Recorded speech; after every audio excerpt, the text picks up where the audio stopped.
একটা দানব আসবে, তার নাম দেওয়া হয়েছে দাজ্জাল, চাকচিক্যময় প্রতারক। দাজ্জালের হাতের মুঠে থাকবে দুনিয়া বন্দী। দাজ্জাল মুসলমানদেরকে কষ্ট দেবে। দাজ্জালের আদেশে মাটির নিচ থেকে সম্পত্তি উঠে আসবে।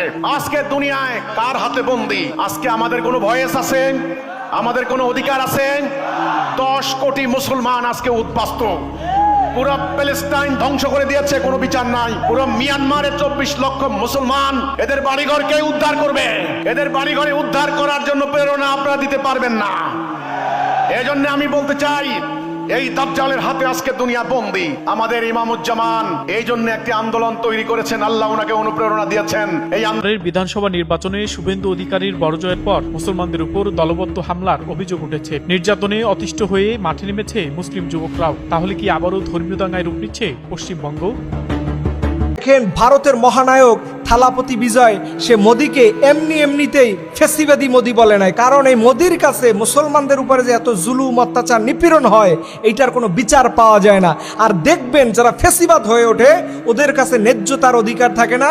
প্রকৃত অর্থে হিন্দু হবেন যদি মসজিদে আগুন লেগে যায়, কোরআন শরীফ যদি পুড়ে যায়, তিনি ছুটে যাবেন, ওই কোরআন শরীফ বুকে নেবেন, ওই আগুন নিভিয়ে দেবেন, বলবেন যে তার ইষ্ট, তার মধ্যে আমি প্রভু যিশুকে দেখি, মোহাম্মদ জিকে দেখি, সবাইকে দেখি, ভগবান বুদ্ধকে দেখি, ভগবান মহাবীরকে দেখি।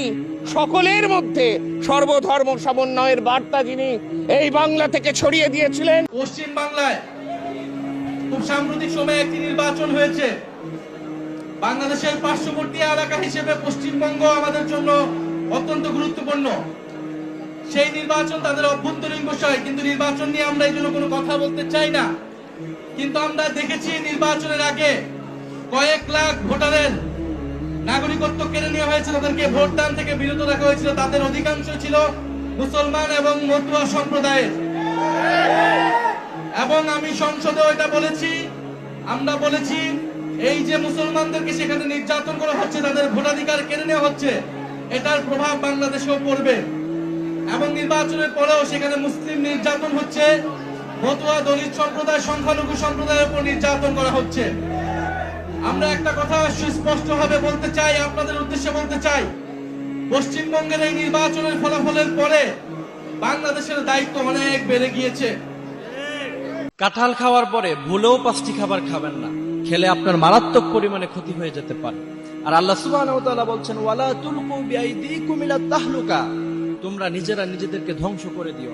এখন যেহেতু কাঁঠালের সিজন চলছে, প্রত্যেকটি ঘরে ঘরে কাঁঠাল আছে না নাই? তো আপনি যদি কাঁঠাল খাওয়ার পরে এই 5টি খাবার আপনি যদি গ্রহণ করেন শরীরের মধ্যে, আপনার স্টমাকের মধ্যে যদি খাবারগুলি চলে যায়, তাহলে আপনি সেক্ষেত্রে আপনার শরীরে অনেক ক্ষতি হয়ে যেতে পারে। তার মধ্যে থেকে প্রথম নাম্বার হচ্ছে, আমরা যখন কাঁঠাল খাবো, কাঁঠাল খাওয়ার সাথে সাথে আরেকটি ফল আছে আমাদের দেশে পাওয়া যায়, সেটার নাম হচ্ছে পেঁপে। তো সেই পেঁপে খাওয়া যাবে না, খেলে আপনার শরীরে অ্যালার্জি সৃষ্টি হতে পারে। আর দ্বিতীয় নাম্বারে, কাঁঠাল খাওয়ার পর সাথে সাথে ঢেঁড়স খাওয়া যাবে না। সেক্ষেত্রে খেয়াল রাখতে হবে, যদি খান তাহলে আপনার প্রতিটি জয়েন্টে জয়েন্টে ব্যথার সৃষ্টি হতে পারে। তৃতীয় নাম্বারে, কাঁঠাল খাওয়ার পর সাথে সাথে দুধ খাওয়া যাবে না।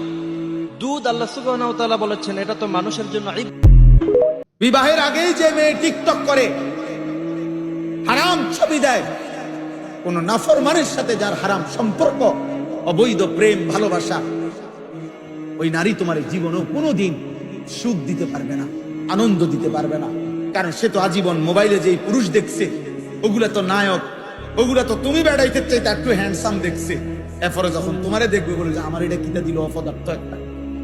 12 বছরের বাচ্চা এক ওয়াক্ত নামাজ পড়ে না, এবার পারি না তো পারি না, আপনি চাচা ভাত খান কিনতেন।